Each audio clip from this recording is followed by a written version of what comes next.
In Over His Head by OutOfPracticeYall. Chapter 2.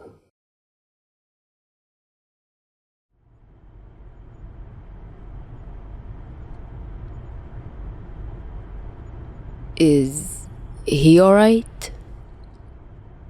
The driver asked in a nervous tone. Dazai had been absent-mindedly looking out the window until he was spoken to. With a sigh, he looked over to Chuuya, who was currently doubling over, pressing his forehead into the back of the passenger's side seat and groaning as he clutched his stomach. Motion sickness was apparently a symptom of concussion. He's fine. Dazai waved his hand dismissively at the driver before leaning closer to Chuuya and speaking in a lower tone. You better be fine. If you throw up, I'm leaving you on the side of the road. Chuuya glared at the other boy, though it wasn't very threatening given how pale and sickly he looked. I'll punch you. See? Perfectly fine, he said in a cheery tone, sitting back again. Between leaving the infirmary and getting into the car, Chuuya had become more alert and responsive. Okay, the sickness was something of a setback, but Dazai was hopeful that Mori had been exaggerating the severity of the concussion and Chuuya would be fine in a few hours. He just had to put up with him until then. How much longer until we get there? The driver, who was still hunched nervously forward in his seat, eyes flicking between the road and his mirror to monitor Chuuya's condition, took a moment to realize he'd been asked the question. About 5 minutes. You're sure he can hold on that long? It was beginning to get irritating how anxious this driver was being. He was supposed to be a member of the mafia, yet he was getting so flighty about a little motion sickness. Dazai made sure to catch his gaze in the mirror as he responded. Well, if he can't, your driving's to blame, isn't it? I'm in charge of his health right now. I won't take kindly to anyone who worsens it. Right. With that, the driver turned his attention back to the road, and the rest of the journey went by quietly. Not counting Chuuya's occasional groaning.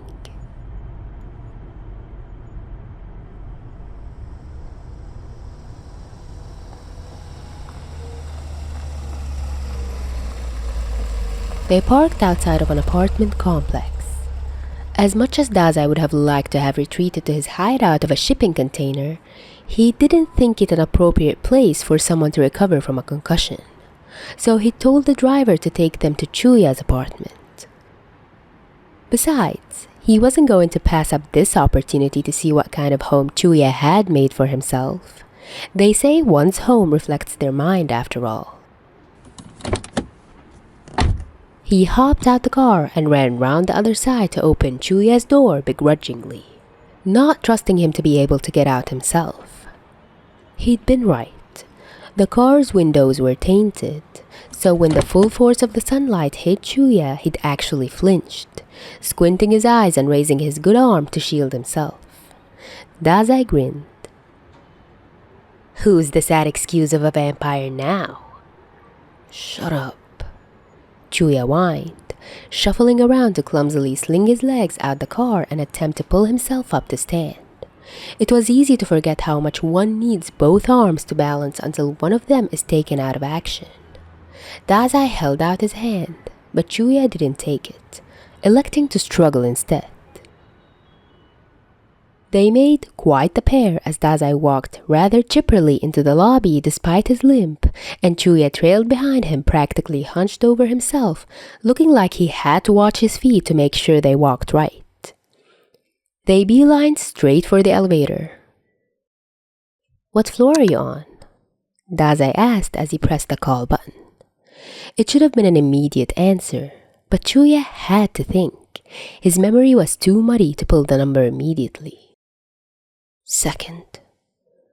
When he looked back to Dazai, the other boy was scrutinizing every inch of his face. Something Dazai did quite often to people, whether he realized it or not. Chuuya never got used to those bug eyes crawling over him. He was about to question him on it when the elevator door slid open. He let it drop as they entered the lift. "You don't actually have to do this, you know," he said, trying not to acknowledge the way his stomach flipped when the elevator started moving. "Oh, I do," Dazai pouted. "I bet Mori's watching the damn security cameras to make sure I do. If I don't at least take you home, I'll never hear the end of it." Chuuya couldn't help but snort at the idea of the port mafia boss wasting his time spying on them in an elevator. A certain amount of suspicion about Mori's motives was always advisable, but the levels of paranoia Dazai had were ridiculous. "It's not funny." Dazai went to shove Chuuya, but thought better of it given his broken arm. Exiting the elevator, Dazai let Chuuya take the lead. The other boy almost walked straight past his own door, then tried to play it off like he hadn't when he realized. He was clumsy with his keys too, missing the lock 3 times before Dazai grew impatient and took over. He hadn't realized he had any expectations of Chuuya's apartment until they hadn't been met. He'd assumed there'd be clutter, that it would be as loud and chaotic as the boy was himself. But the room was shockingly stark. All the clutter seemed swept to one corner, where a TV, a stereo bag, and a beanbag chair were surrounded by a mismatch of CDs, DVDs, and books. Everything else seemed to be what furniture came with the room. If it weren't for that one corner, Dazai wouldn't have thought anybody lived here. Chuuya plonked himself ungracefully on the sofa, rubbing his forehead with his good hand. Meanwhile, Dazai went straight for the treasure trove of what seemed to be Chuuya's only belongings. "Do not mess with them," Chuuya barked from behind him. "It's a mess without me doing anything, thank you very much," Dazai replied as he squatted down. He picked up a CD at random. There was no cover or album art, but a plain case with white CD inside and a piece of paper listing the songs. Scribbled on it were the words, "Songs to Yell to." A custom mix, Dazai realized as his heart skipped a beat. Who's sending Chuuya mixtapes? He tried to make it sound scandalous and teasing, but his voice cracked mid-sentence, making his face heat up. Chuuya nodded casually at the ceiling. "Guy upstairs, Albatross. Apparently my quote-unquote lack of music sense was a crime too awful for even the mafia. He lent me some CDs." Dazai narrowed his eyes at the CD like it was something offensive. Lending someone your favorite albums was one thing, but making a whole mixtape for them? Multiple by the looks of it? Surely Chuuya couldn't be oblivious to the implications there. Something sharp squeezed in his chest. Why hadn't Chuuya ever asked what kind of music he liked? "You know, I could let you..." "No, I don't want whatever depressing shit you listen to," Chuuya said harshly. He rubbed his eyes with his thumb and finger. "Now will you just be quiet? My head is killing me." That stung. There was the temptation to just snap the CD in response, but maybe that was going too far. Instead, Dazai slipped the CD down the side of the TV stand where Chuuya wouldn't be able to see it. He also quickly rearranged the rest of the pile before standing again. If Chuuya didn't want his help with music, then Chuuya could suffer without it. That was just fine by him. He padded over to the windows, drawing the curtains to a close, casting the room into a murky shadow. It reminded him of his shipping container, which was a fine atmosphere for there.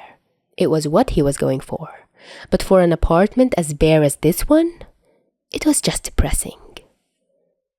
"Better?" he asked into the darkness. Unsteadily, Dazai shuffled his way to the sofa and sat next to Chuuya. The other boy made an affirmative humming noise. "Good. Just stay awake. You're not supposed to sleep with a concussion." "Yeah, like I'm gonna be able to sleep knowing you're here," Chuuya grumbled. Which, you know, you don't have to be. You can leave. I'll be fine.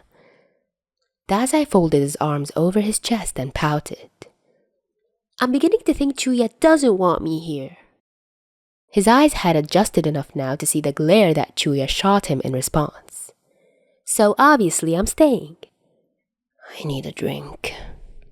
Chuuya huffed. He stood up, keenly aware of Dazai's eyes still glued to him, so he tried to hide the way his weight fell too far forward as he walked to the fridge. The light from opening it once again assaulted his eyes. Part of him wished he'd never taken Koyo's advice to try sneaking about on the ceiling in the first place. He groaned, squinting at the shelves and taking in none of its contents. For a moment, he couldn't remember why he'd even gotten up, so he just stared at the various colors of the food and drinks. He pushed some of the stuff on the shelves around, pretending to be looking for a certain object and hoping Dazai wouldn't notice he was struggling. It was embarrassing. He didn't need taken care of. He hadn't needed that kind of help for years. He could handle his own injuries just fine. It was mortifying the way Dazai tried to help him stand or took over unlocking the door. Chuuya wasn't some helpless child crying over a scraped knee anymore. He was fine by himself. He just needed to prove that to Dazai so he would hurry up and leave.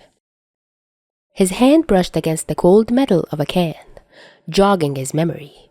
Right, he was looking for alcohol. Nothing cured the Dazai-induced headache like booze.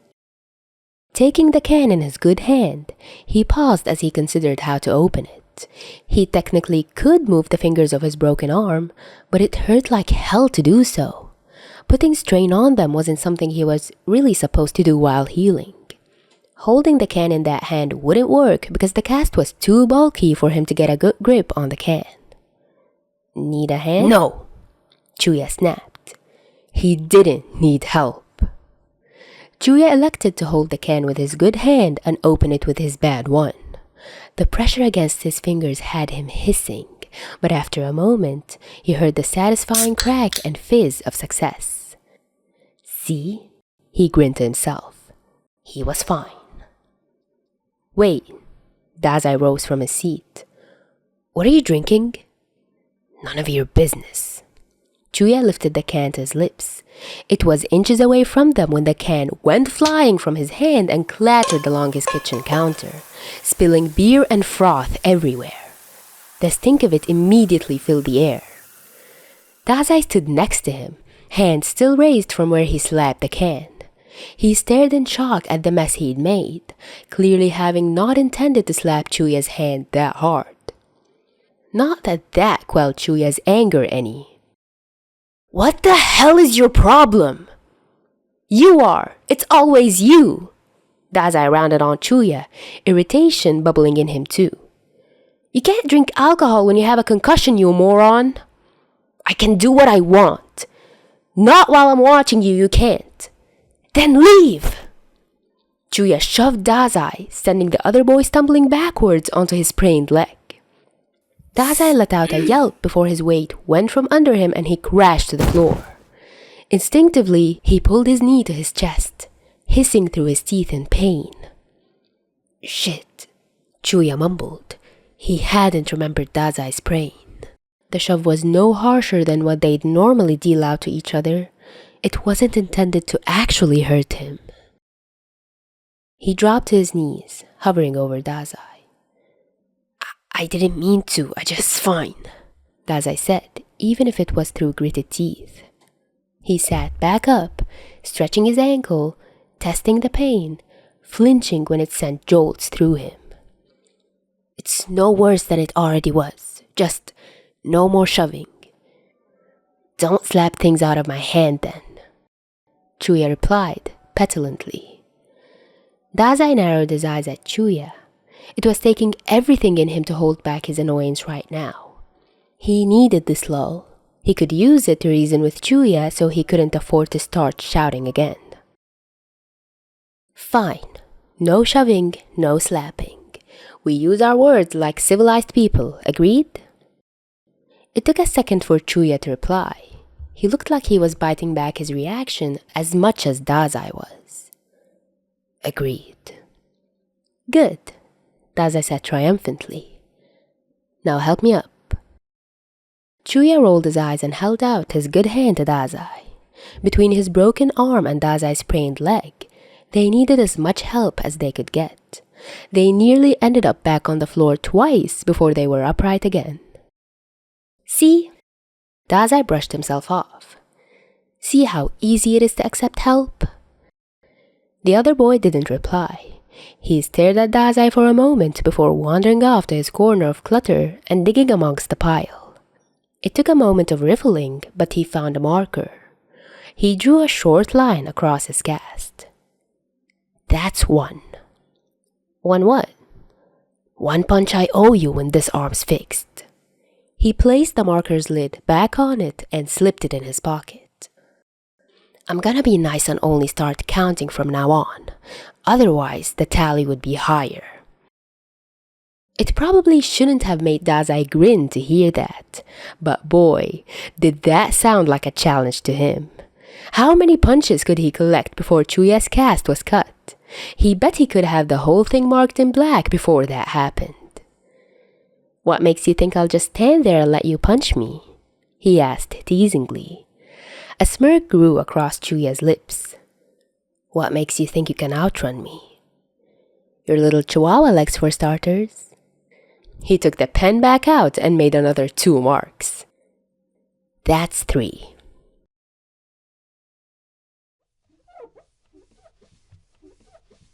The muffled curses had been coming from the bedroom for a full minute now. Dazai shook his head somewhere between amused and annoyed as he continued wiping down the countertop. His nose wrinkled at the mixed scent of beer and citrus wipes. He didn't recall playing maid being part of the Port Mafia's job description. Still, he supposed it was his fault the liquid got spilled in the first place. Cleaning it up was the least he could do. It was a mystery to Dazai why he had reacted in such a way in the first place. Why did he care if Chuuya wanted to mess up his health? Mori really couldn't be mad at him if it was Chuuya's decision to drink whilst he had a concussion, so he had no reason to get so worked up over it. Yet, when he realized what Chuuya was about to drink, his heart leapt into his throat. His body moved without Dazai even thinking of it. The next thing he knew, he'd slapped the can out of Chuuya's hand. God damn it! Chuuya complained from behind the door. How am I supposed to do anything with this fucking thing? You'll get used to it, Dazai replied dismissively. Chuuya reappeared from his bedroom in a different shirt from earlier and a towel slung around his neck, his hair damp from washing the matted bloodstains. I'd rather not. Unlike you, I don't intend to spend my life wasting medical supplies. Dazai shot him an annoyed glance before disposing of the now dirty wipes. It's not a waste if you actually need it. You act like you've never been in a cast. What did you do before the Mafia when you broke a bone? For a moment, Chuuya didn't answer. This kind of pause happened whenever someone asked him about his time with the sheep. To the untrained eye, it looked like Chuuya was just taking a moment to recollect. But Dazai saw deeper than that. He caught the tiny way Chuuya's chest deflated and his lips pressed together. Sometimes Chuuya would even duck his head as he'd look away and draw his shoulders in. The almost imperceptible way Chuuya instinctively made himself smaller was blatantly obvious to Dazai's ever-examining eyes. Dunno, Chuuya shrugged. I just dealt with it, I guess. The fact Chuuya had said I and not we was not lost on Dazai. Uh-huh. You kept the cast dry, right? They're not supposed to get wet. He internally cringed hearing those words coming from his mouth. He sounded like a damn mother hen. Why did Chuuya have to be so bad at looking after himself? Obviously. Chuuya mumbled in reply, even as he dubiously inspected the cast. Dazai once again felt his body move without his say-so. For a moment, the impulse to check over the cast for Chuuya had overtaken him. Being exposed to Chuuya's incompetence for so long was clearly affecting him in some strange ways. He hated it. Instead of giving into this urge, Dazai pivoted, remembering Chuuya's nest of movies, music, and books. Don't even think about it. I told you not to mess with that stuff. Chuuya followed after him. Calm down, I'm not gonna break anything. Dazai squatted down again, this time inspecting the movies that Chuuya had gathered into a disorganized pile. We really need to train that possessive toy aggression out of you. Out of the corner of his eye, Dazai watched Chuuya kneel down as well and mark another line on his cast. You really want beating to a pulp, don't you? He elected to ignore the comment, busying himself with the movies. There seemed to be no rhyme or reason to Chuuya's collection. Movies from all genres and years were haphazardly stacked together. He paused, coming across a title that interested him. He grinned at Chuuya. Princess Bride? Really, Chuuya? Didn't know you were into the sensitive stuff. Shut up! Chuuya flushed, looking away to hide it and stuffing his hands in his pocket. I wasn't gonna watch it, okay? It came in a bundle. Dazai's mouth fell open in shock, betraying his own interest in the movies. You weren't even gonna watch it? No. Chuuya looked back at him quizzically. It's a girl's movie. Oh, you juvenile. Dazai snatched up the case and turned on the TV. It's no wonder you're such a brute. I bet all you watch is fighting movies. I bet you watch Rocky on repeat, like the immature little kid you are. A strangled noise of offense escaped Chuuya. He grabbed onto the case to stop Dazai from opening it. Hey, the Rocky movies are good. It's about way more than just fighting. Please. Dazai rolled his eyes, lightly tugging at the case. It's just guys punching each other. We see that every day. Princess Bride has pirates, sword fights, giant rats. He left out the parts about true love and kissing because he didn't think it would interest Chuuya, and he didn't want him to know it interested him. Alright, fine, Chuuya declared. We'll watch your dumb movie. Then we're watching Rocky and you're eating your words because you're wrong about which one's better. Fine. Dazai agreed with confidence. In his mind, he'd already won. Princess Bride was clearly a superior movie to any dumb boxing one. He looked around them, remembering he'd only seen the one beanbag. The sofa wasn't facing the TV either. Do you have another one of these? I'm not sharing. I don't want your fleas. Chuuya narrowed his eyes at Dazai, his fingers hovering over the pocket that contained his marker, debating whether to add another strike to his cast. After a moment, he made up his mind, grabbing the pen and striking a fifth mark across the 4 he'd already made. These diagonal ones are kicks, by the way. This is what happens when you only watch fighting movies. Dazai gestured to his cast. Violence is all you can think of. Ugh! Chuuya groaned, standing up and walking over to the sofa. It's not all I can think of. It's just the most effective way to deal with you. He ran his hands along the cushions of his sofa, using his gravity to make them float upwards in a red glow. Like this. Then sent them hurtling towards Dazai. All the other boy could do is squawk and raise his hands in front of himself as the cushions pelted him. No longer a human caused them to drop on top of him the moment they touched him, so he ended up squished between them and the beanbag chair. Under the surprisingly heavier than expected softness of the cushions, he could hear Chuuya's muffled laughter. He almost forgot to be mad, until he had to squirm out of the cushions and realized the weight came from Chuuya's ability, still affecting the cushions that weren't directly touching him to keep him struggling for longer. I swear when this is over, I'm gonna... The rest of the sentence never came to Dazai, for when he popped his head out of the mountain of cushions, he was greeted with the sight of Chuuya staring at his own bloody hand. The blood dripped rapidly from his nose, down his mouth and off his chin. A shock of coldness stabbed Dazai in the chest. He wriggled more furiously to get out from under the cushions faster, forgetting his own pain as he stood up on his bad ankle. Shit. Chuuya mumbled, stepping forward but losing balance as he did so. Dazai had barely enough time to catch him as Chuuya fell face first into his arms for the second time that day.